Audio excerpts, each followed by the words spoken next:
Hello listeners, and welcome to the Montel Weekly Podcast.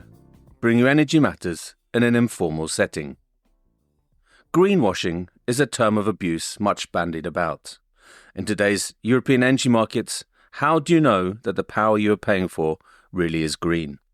Guarantees of origin is how. These are the tools or certificates that prove you're buying renewable or green energy. But do they work? And with the guarantees of origin market projected to be worth around 4 billion euros by 2030, why are they proving controversial? And why are some companies in regions with an abundance of renewable energy amongst the most reluctant to use them? I'm Richard Sverrisson, and today I'm joined by Daniel Arnesson of Veyt. A warm welcome to you, Daniel. Great to have you back on the pod. Thank you, Richard.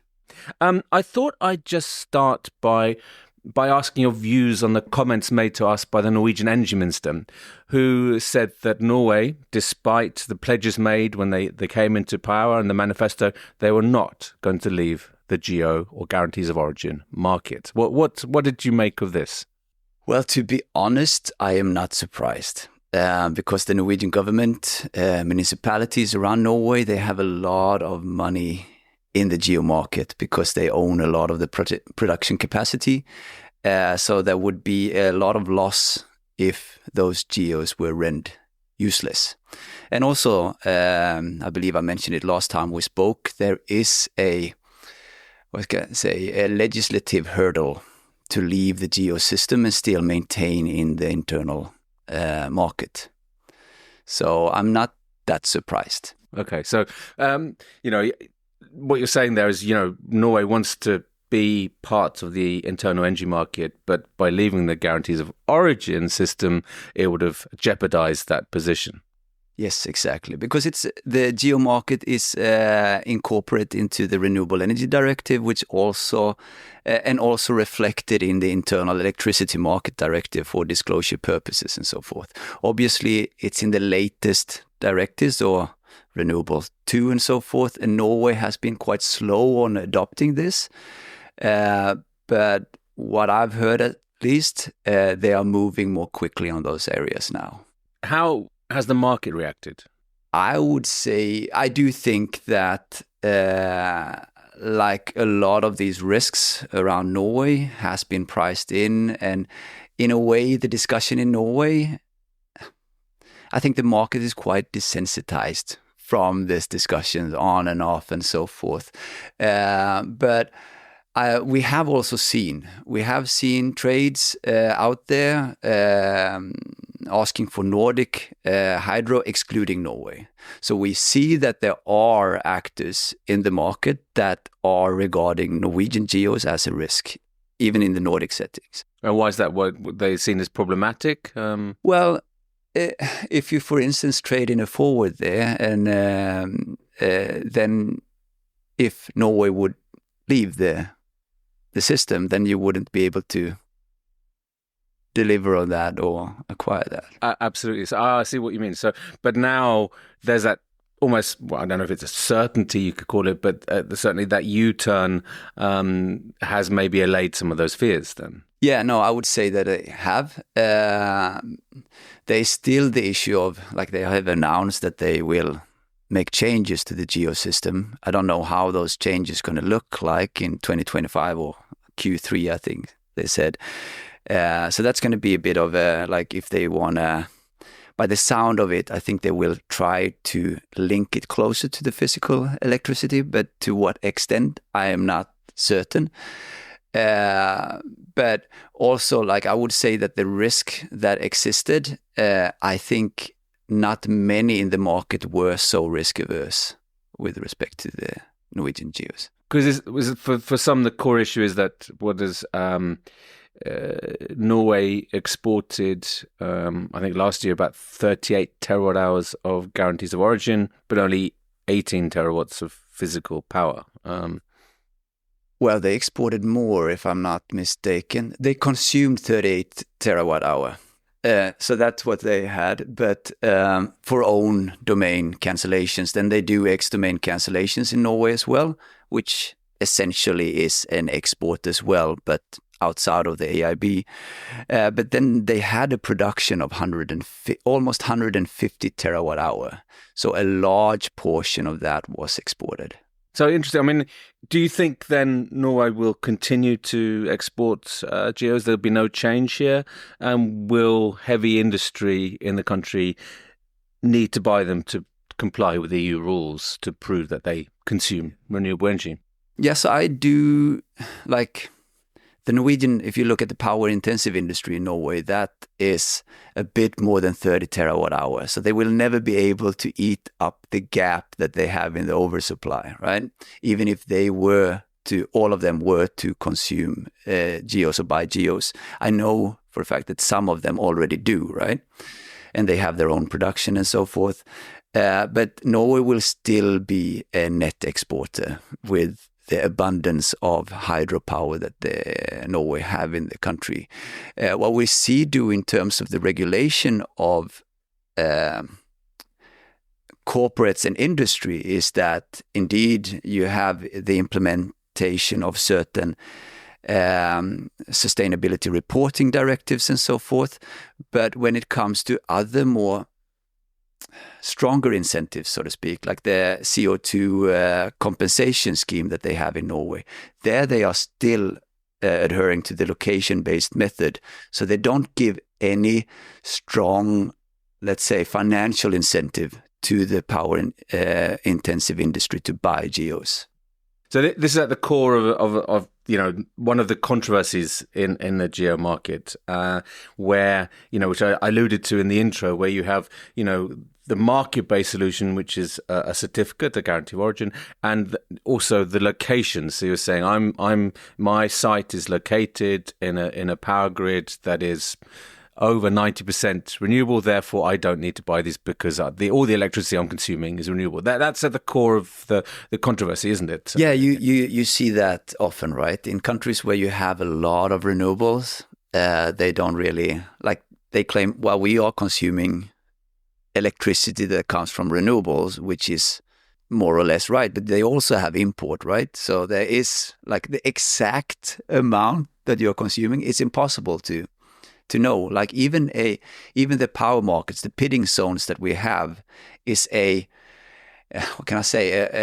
closest we can get to, tracing the electrons, if that's what we're talking about here.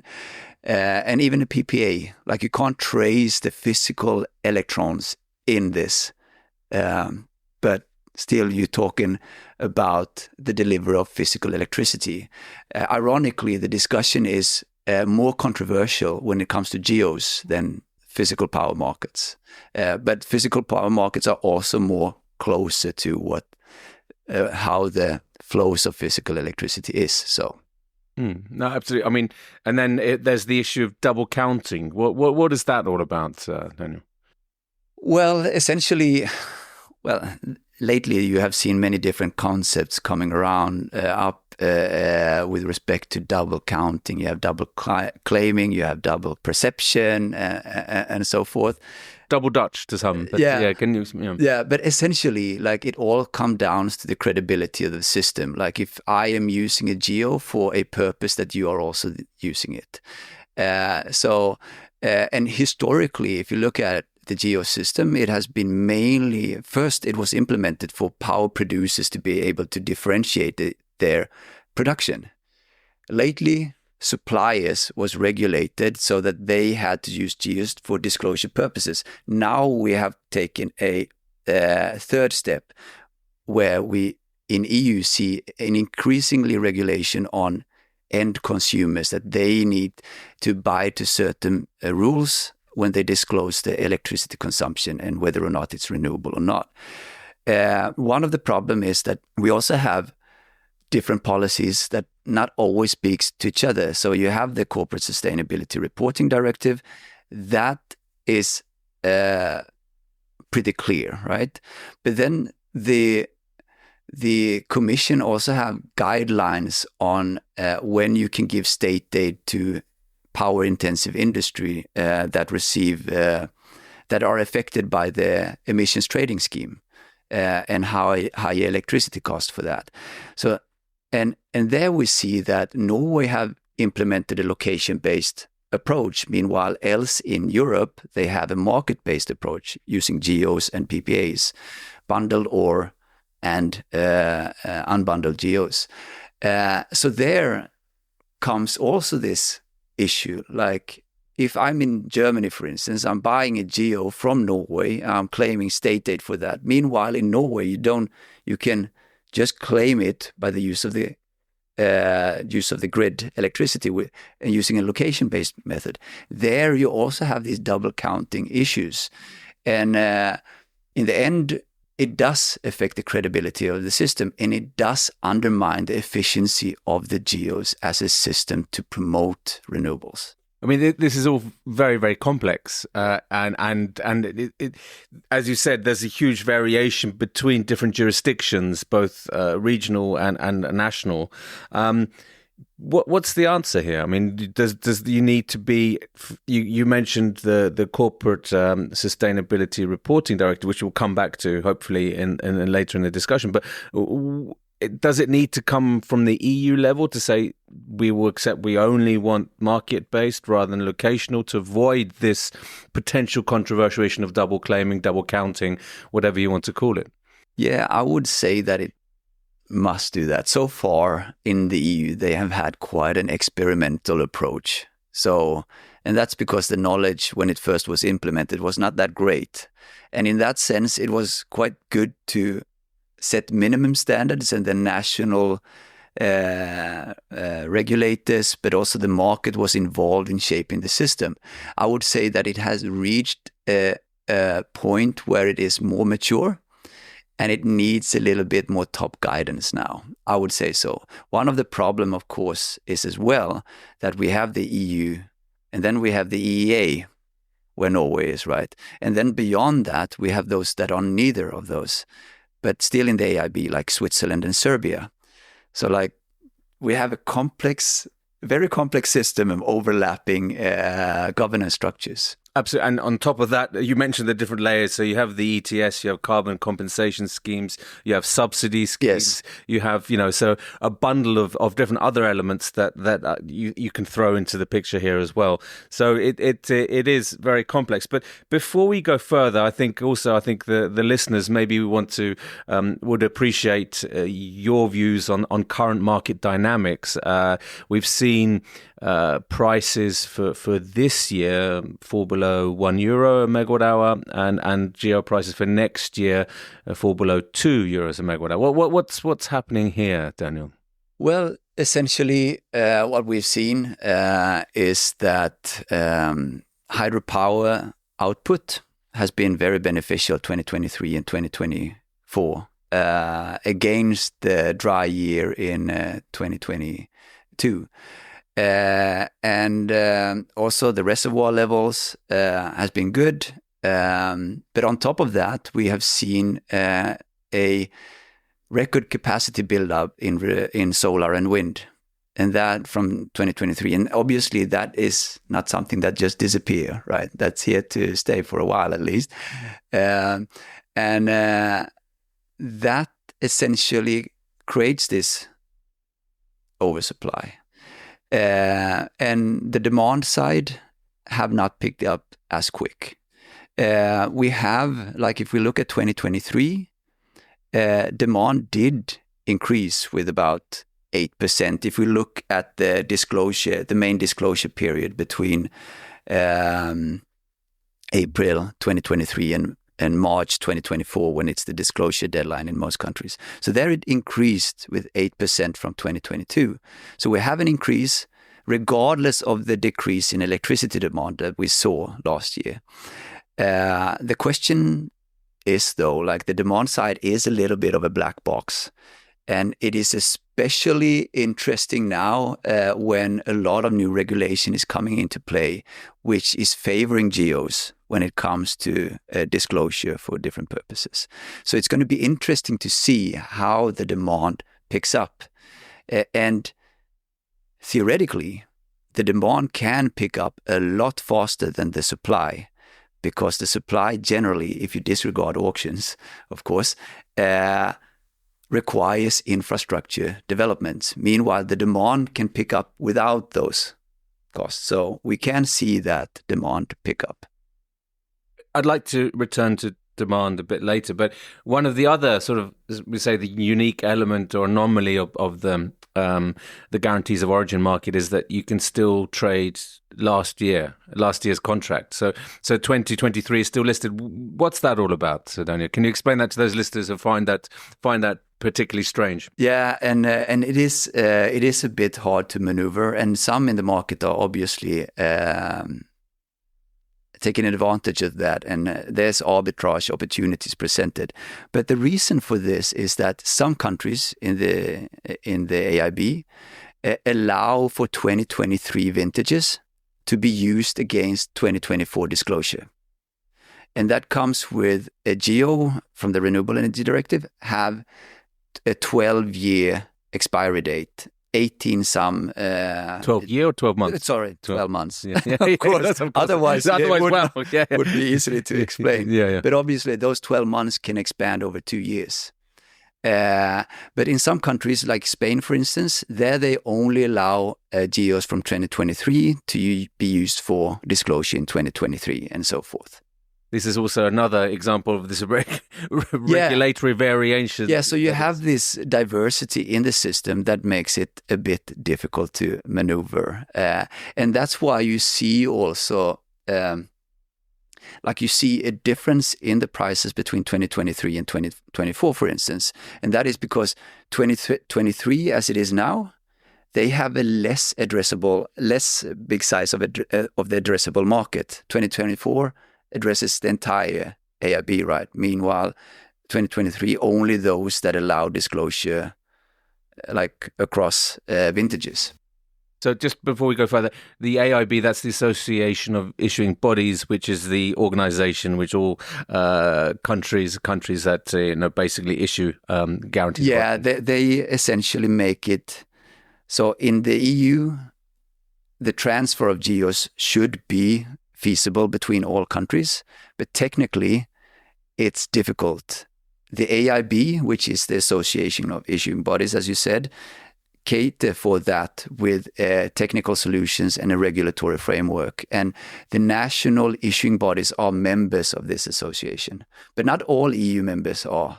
So Poland is not there. So there you have a more isolated market. Again, regulatory fragmentation. Yeah. Daniel, it's fascinating, and I'm sure many readers will, find this in many ways enlightening. But you talked about the difference or the spread between 2023 and 2024 prices, but certainly we're seeing, the spread between this year and 2026 and 27 much larger. So the prices are much higher. Why is that? Yeah, and also 2025 there, right? And that's partly, I would say that indicates that the market expects the supply and demand gap to close. And that also goes in line with our models and scenarios for the coming years.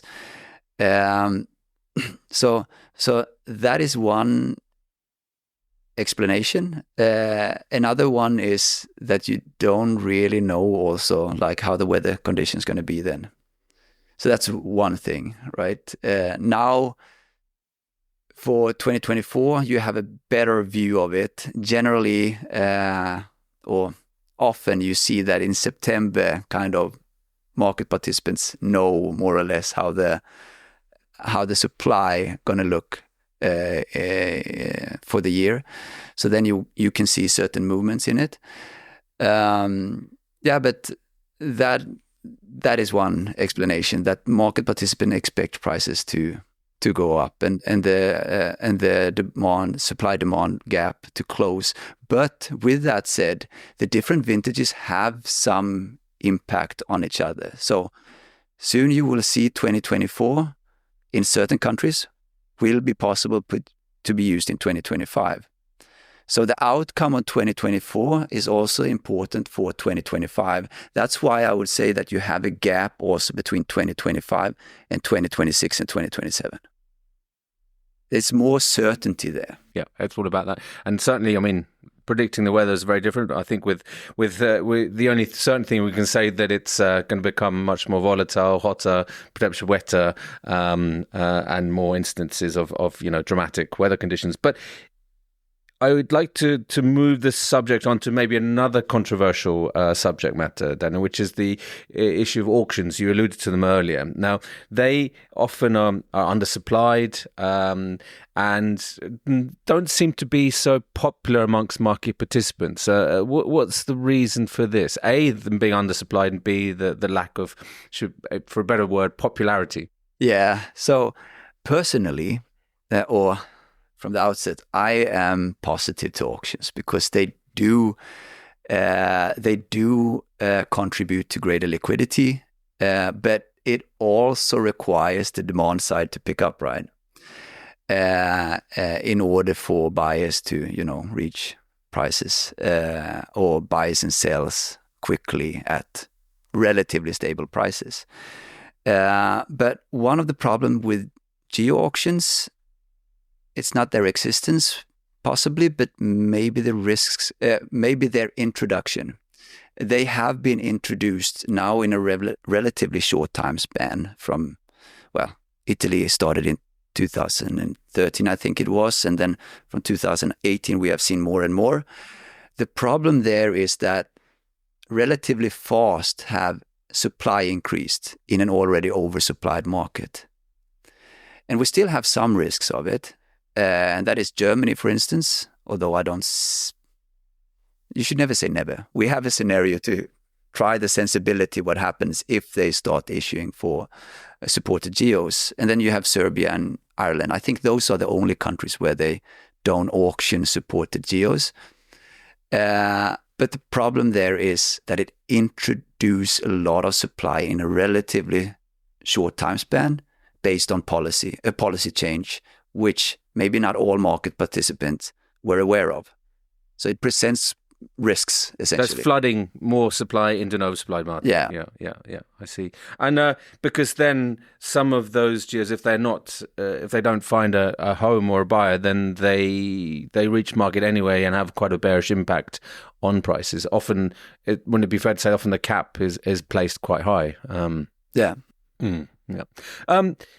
So moving on to demand here. I mean, you mentioned the corporate sustainability reporting directive, and potentially that's a way for companies to report what we say, which is the scope 2 emissions, right? So anything that's related to the electricity that they purchase, and a way for them to declare or to verify that the electricity, the energy that they consume is renewable or green. But the potential here is huge in terms of demand, is it not? I mean, you're saying this could affect, 50,000 companies across Europe who would then be in the market for guarantees of origin or their equivalent. Yeah, the potential is huge.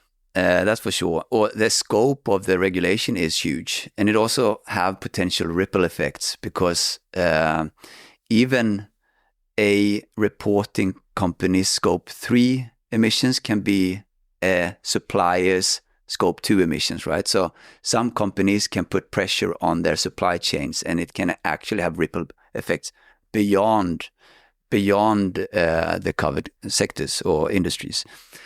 However, it is mere a disclosure. Like, it doesn't oblige you to buy geos. So it is mere that you need to disclose this in your sustainability reporting.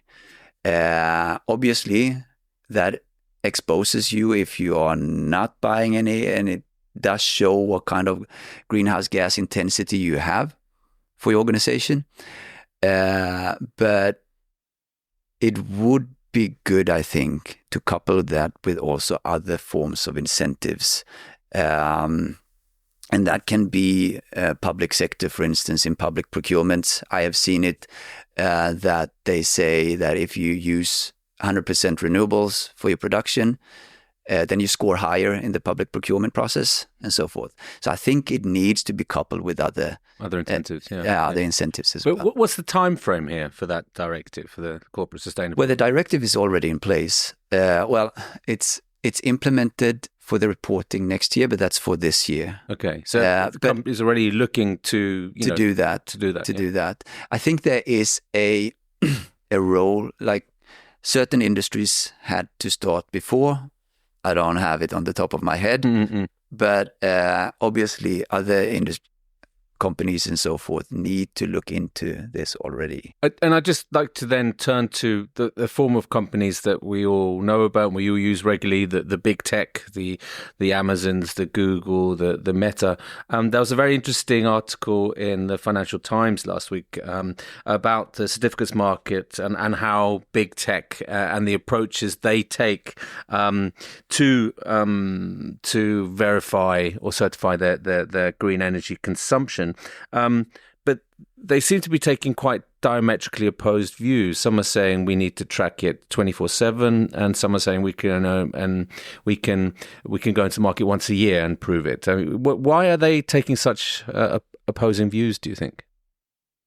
Well, some of it might be vested interests.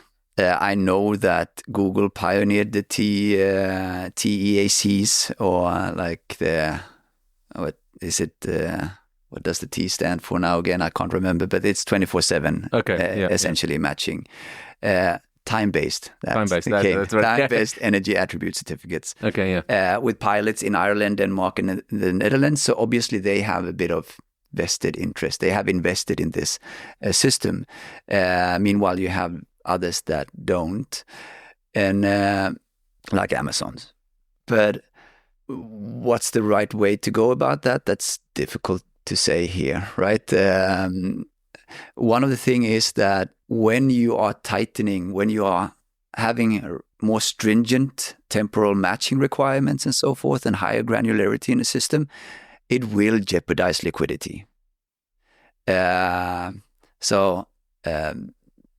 That's a balance that needs to be made. So some, like Amazon, they want the flexibility to use certificates anywhere in the world, right? So yeah, that's and arguing this helps the market find the cheapest way to cut emissions, whereas Google has a different approach. Where both the sort of propositions seem reasonable, but what's the best solution? Do you think the EU will find ways to streamline this, or to say that only one of the propositions is viable going forward? As I said, with liquidity, that is one aspect, right? But then another aspect is also credibility, because credibility is important for people to rely on the system here. And in a way, this is maybe the two principles that you're balancing here. So the approach of sourcing it from anywhere of the world, right?